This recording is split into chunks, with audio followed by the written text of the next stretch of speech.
ओम नमः प्रणवार्थाय शुद्धज्ञानैकमूर्तये निर्मलाय प्रशान्ताय दक्षिणामूर्तये नमः। ईश्वरो गुरुरात्मेति मूर्तिभेदविभागिने व्योमवद्व्याप्तदेहाय दक्षिणामूर्तये नमः। विघ्नेश्वराय वरदाय सुरप्रियाय लंबोदराय सकलाय जगद्धिताय नागाननाय सुतियज्ञ विभूषिताय गौरीसुताय गणनाथ नमो नमस्ते। ओम शांति शांति शांति। सो फ्रेंड्स, अभी इस वीडियो के पहले के भाग में हम लोग चर्चा कर रहे थे कि इतना तनाव और अवसाद क्यों है। इसके कई एक पहलू की हम लोगों ने संपरीक्षा किया। आज हम जरा सा इस तनाव के कारण को खोजने का प्रयास करेंगे और अपने इस प्रयास में हम भगवत गीता और सप्तशती से मार्गदर्शन प्राप्त करेंगे। ये ग्रंथ जो हैं ये कालजयी ग्रंथ हैं और किसी एक विशेष व्यक्ति की समस्या को ये एड्रेस नहीं करते हैं, बल्कि ये सामान्य मानवीय प्रवृत्तियों को एड्रेस करते हैं और इसीलिए ये सर्वजनीन हैं और सार्वकालिक हैं, सार्वभौमिक और सार्वकालिक हैं। इनकी अपील हमेशा इसी तरह से बनी रहेगी। होता क्या है, पहले गीता की बात कर लेते हैं। तो महाभारत का युद्ध चल रहा है और अर्जुन को अपनी शक्ति, अपने पराक्रम, अपने गांडीव, अपनी सेना और अपने सारथी सबके ऊपर गर्व है और इस गर्व से परिपूरित होके वो युद्ध के पहले भगवान श्री कृष्ण से कहते हैं कि सेनयोर उभयोर मध्य रथ स्थापय मीच्युत। आप हमारा रथ जो है दोनों सेनाओं के बीच में ले चल के खड़ा कर दीजिए। एक तरह से आदेश हो गया। गौर करने की बात है कि श्री कृष्ण जो है परात्पर परब्रह्म है और अर्जुन जो है मानव है। नर और नारायण का संबंध है। नर जो है नारायण को आदेश कर रहा है, यावदेतान निरीक्षे हम योधु कामान अवस्थितान कैर्मया सह योधव्यम अस्मिन रण समुद्यमे। मैं देखना चाहता हूं कि किसकी मजाल है जो कि इस रणभूमि में मेरे विरुद्ध लड़ने के लिए उपस्थित हुआ है। तो इस इच्छा को पूरा करने के लिए आप ऐसा करो कि रथ को ले चल के और दोनों सेनाओं के ठीक मध्य में अवस्थित कर दो, ताकि मैं देख सकूं कि किसकी मजाल है जो आ गया। भगवान तो योगेश्वर है, सब समझ लिया उन्होंने कि सारा कुछ जो है गुड़ गोबर हो गया। अर्जुन के मन में अहंकार आ गया है, इसको ओवर कॉन्फिडेंस हो गया है और ओवर कॉन्फिडेंस में लड़ेगा तो मारा जाएगा। तो योगेश्वर ने तुरंत माया रच दिया और ऐसे स्थान पर ले जाकर रथ को खड़ा किया जहां एक तरफ भीष्म है, एक तरफ द्रोणाचार्य हैं, एक तरफ जो है इनके मामा हैं, एक तरफ धृतराष्ट्र हैं। ऐसे ऐसे तमाम कुल पूज्य और सम्माननीय वयोवृद्ध लोग जो है इनके विपरीत खड़े हैं और बस यहीं से जो है अर्जुन का द्वंद्व शुरू हो जाता है। अब इसको थोड़ा सा समझने की बात है कि अर्जुन का ओवर कॉन्फिडेंस क्यों था।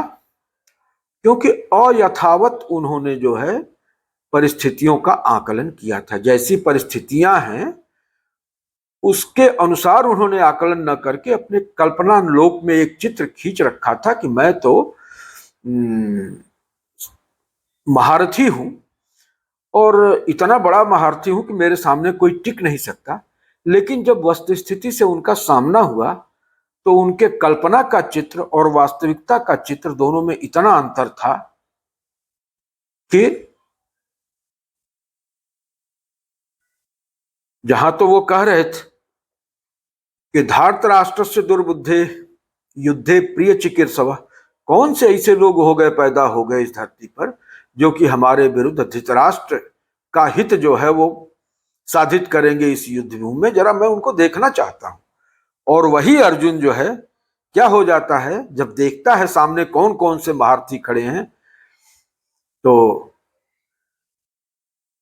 उसकी स्थिति जो है बहुत ही विचलित हो जाती है। और वो कहता है कि सीदंति मम गात्राणि मुखम च परिशुष्यति बेपथुश्च शरीरे में लोमहर्षश्च जायते गांडीव संसृते हस्तात् त्वक्चैव परिदह्यते न च शक्नोम्यवस्थातुं भ्रमतीव च मे मनः निमित्तानि च पश्यामि विपरीतानि केशव। और इस तरह से जो है अंत में क्या होता है कि विसृज्य ससरम चापम रथोपस्थ उपाविशत, यानी जो अर्जुन इतना हाई था, इतना ओवर कॉन्फिडेंट था कि बस आमना सामना हुआ नहीं कि सबको हम जो है मार के खत्म कर देंगे, और वही अर्जुन जो है अभी युद्ध शुरू भी नहीं हुआ और उसके पूरे शरीर से पसीना छूटने लगा, उसके शरीर में कंप होने लगा, पूरा मुखमंडल जो तेज से दीप्त था अचानक से पीला पड़ गया, रोए खड़े हो गए और इतना कमजोर हो गया वो कि धनुष भी उठाने में सक्षम नहीं था। अंत में धनुष और बाण को वहीं पर रख के रथ के पिछले हिस्से में जाके बैठ जाता है। सोचने की बात है कि हुआ क्या? हुआ तो कुछ नहीं, अभी न तो युद्ध शुरू हुआ, न तो एक तीर किसी ने चलाया अर्जुन के ऊपर, तो अचानक से जो अर्जुन इतना ओवर कॉन्फिडेंस में चल रहा था, अचानक उसको क्या हो गया? तो ये जो है बहुत गौर करने की बात है कि हमारी शारीरिक शक्ति के मूल में हमारी मानसिक स्थिति है और मन का साम्य है। अगर मन हमारा समत्व से जरा सा भी हटा, उसमें उद्वेग आया, तो फिर शारीरिक शक्ति को बिखरते देर नहीं लगती है। यही कारण है कि अर्जुन जैसा महारथी बिना युद्ध के शुरू होने के पहले ही युद्ध हार गया। क्यों? क्योंकि उसने स्थितियों का सही ढंग से आकलन नहीं किया। तो पहली चीज होती है कि स्थितियों का सही आकलन करना, यथावत ज्ञान प्राप्त करना। जब तक यथावत ज्ञान नहीं रहेगा तब तक यही स्थिति पैदा होगी। यही ना भगवान श्री कृष्ण ने उसको क्या कहा कि प्रज्ञावादांश भाषसे, चीजों को तुमने ठीक से समझा तो नहीं लेकिन बोल रहे हो बहुत बुद्धिमान की तरह से, तो ये बात ठीक नहीं है।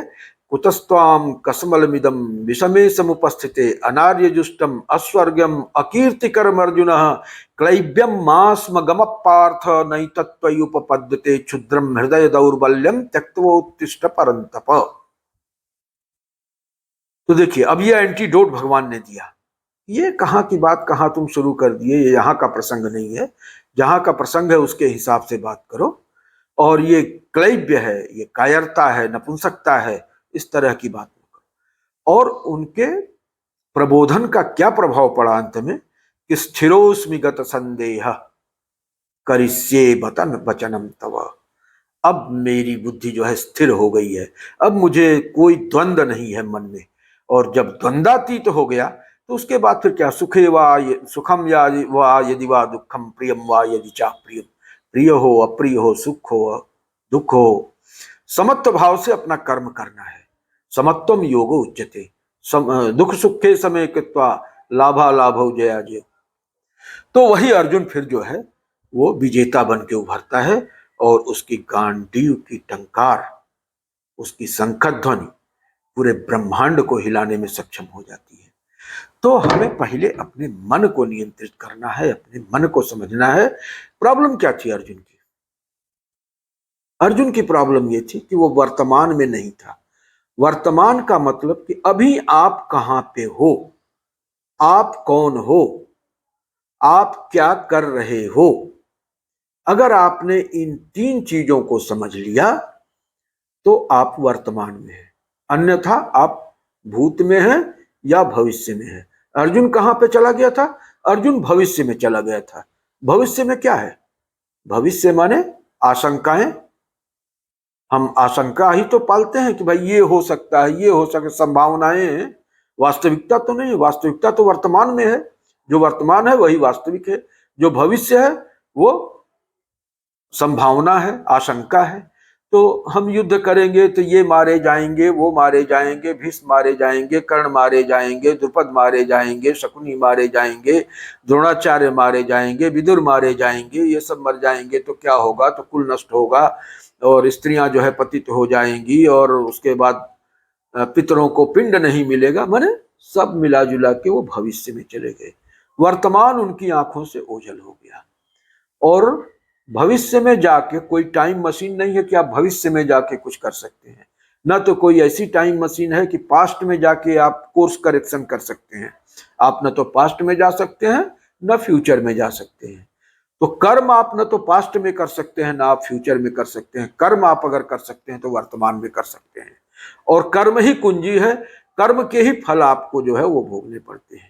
तो वर्तमान में जो आपने कर्म किया वही एक तरफ भूत बनता है और वर्तमान के गर्भ से ही भविष्य निकलता है। तो अगर आपने वर्तमान को देख लिया तो आपको भविष्य की चिंता करने की आवश्यकता नहीं है। और भूत आपका, चूंकि वर्तमान ही जो है वो भूत बनता है, तो भूत ऑलरेडी आपका सही रहेगा। तो इसलिए वर्तमान में रहो। अर्जुन क्या हुआ कि अर्जुन जो है भविष्य में चला गया कि इसका परिणाम ये होगा, इसका परिणाम ये होगा। और इसलिए उसके दिमाग पे जो है भविष्य हावी हो गया और वर्तमान में वो बिल्कुल अशक्त हो गया, क्योंकि वर्तमान में वो है ही नहीं है, वो तो चला गया भविष्य में। तो जो वर्तमान में है नहीं वो युद्ध क्या लड़ेगा? तो इसलिए तनाव का एक सबसे बड़ा कारण ये है कि हम या तो वर्तमान में होते हैं या तो भविष्य में होते हैं। अब देखिए दूसरा प्रसंग हम यहीं से सप्तशती का उठाते हैं कि सप्तशती में क्या होता है कि एक राजा है सुरथ और वैश्य है समाधि। राजा के साथ क्या होता है कि उनके ऊपर शत्रु आक्रमण करते हैं और वो हार जाते हैं। घर आते हैं, घर में भी जो है उनके साथ छल किया जाता है। राज्य के अंदर उनके मंत्री, सेना और घर परिवार के लोग मिलकर छल करते हैं और अंत में उनको अपने राज्य से भी च्युत कर देते हैं।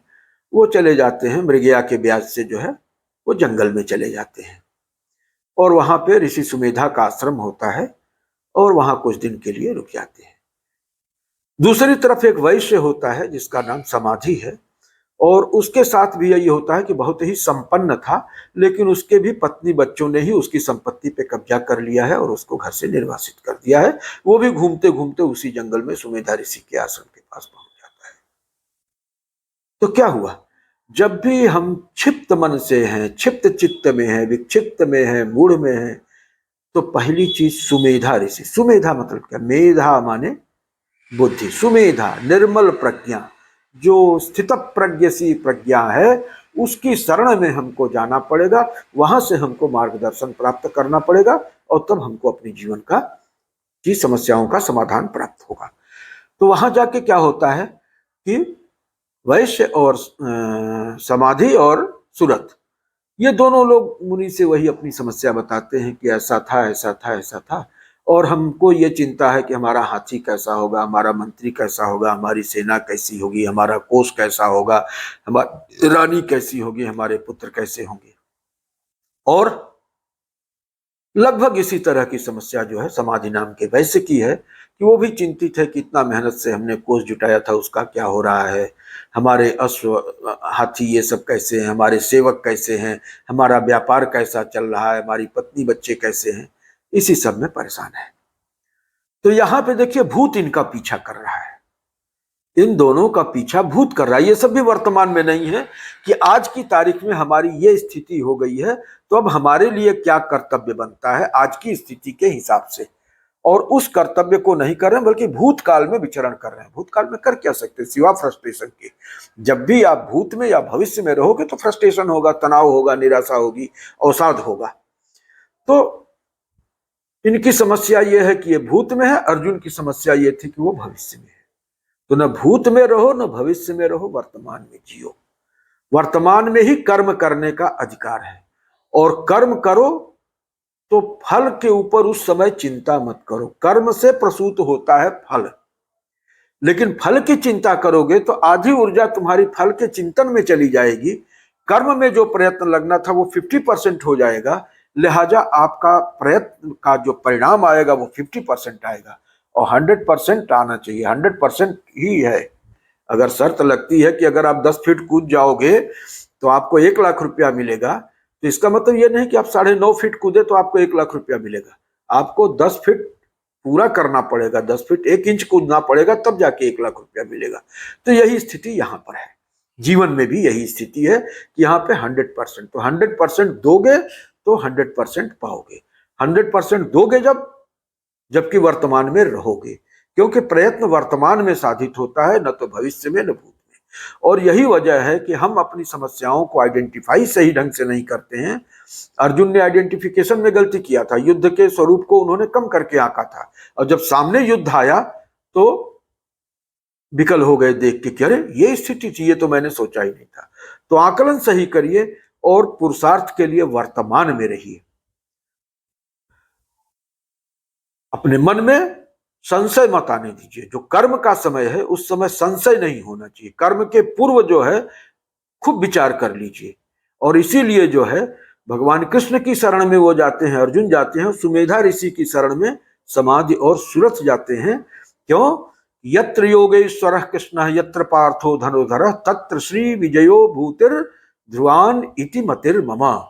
तो वो धर्म समूढ़, वो जो है वो साक्षात चैतन्य है, और साक्षात चैतन्य के प्रति जब आप समर्पित होंगे, शरणागत होंगे, तो उसकी जो छाया आपके अंदर प्रतिफलित हो रही है, उसके चलते आपके अंदर भी वो विवेक जागृत हो जाएगा और सही निर्णय आप ले पाएंगे, अन्यथा आप सही निर्णय नहीं ले पाएंगे। तो आज के फ्रस्ट्रेशन के मूल में ये भी है कि हम या तो भूत में रहते हैं या भविष्य में रहते हैं, जबकि ये दोनों ही गलत है।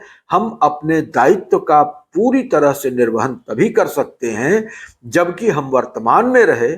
और दूसरी चीज है कर्मण्येवाधिकारस्ते मा फलेषु कदाचन। जिस समय जो कर्म का क्षण है उस समय 100% कर्म के प्रति समर्पण होना चाहिए, न कि फल के प्रति किसी प्रकार की आसक्ति दर्शित होनी चाहिए। फलासक्ति हमको कमजोर करती है। यह निश्चित है कि कर्म से ही फल का प्रसव होता है, तो आप कर्म पे कंसंट्रेट करो ना। अगर आपने कर्म को 100% दिया है तो फल ऑटोमेटिक 100% होगा।